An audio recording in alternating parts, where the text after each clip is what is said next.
Hi friends, welcome to Geetha Samayal. மதிய சாப்பாடு பார்த்துக்கலாமா? நல்லா சுட சுட சாதம்.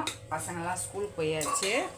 வாழைத்தண்டு கூட்டு வச்சுருக்கேன், தோரம்பருப்பு போட்டு சூப்பராக இருக்கும். வாழைத்தண்டு கூட்டு. வாழைத்தண்டெல்லாம் அப்பப்போ சாப்பிட்ணும், உடம்புக்கு நல்லது. பழையது கொஞ்சம் நிறையவே இருக்குது, அதனால் சாதம் கம்மியாக தான் வடித்தேன்.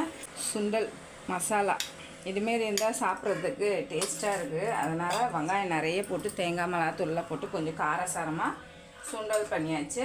அதுக்கப்புறம் மூக்கல்ல வேக வச்ச தண்ணியிலே கொஞ்சம் ரசம், பீன்ஸ் கார பொரியல், ரொம்ப நல்லாயிருக்கும். பசங்களுக்கு கேரட் சாதம் தான் செஞ்சேன். அந்த சாதம் கொஞ்சம் இருக்குது. அதுக்கப்புறம் நல்லா சின்ன சின்னதாக கருணக்கிழங்கு வறுத்து கொடுத்தேன். அதுக்கப்புறம் கொஞ்சம் காராச்சவு எடுத்து வச்சுருக்கேன்.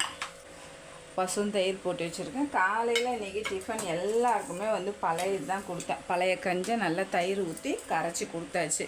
இன்றைக்கி மதிய சாப்பாடு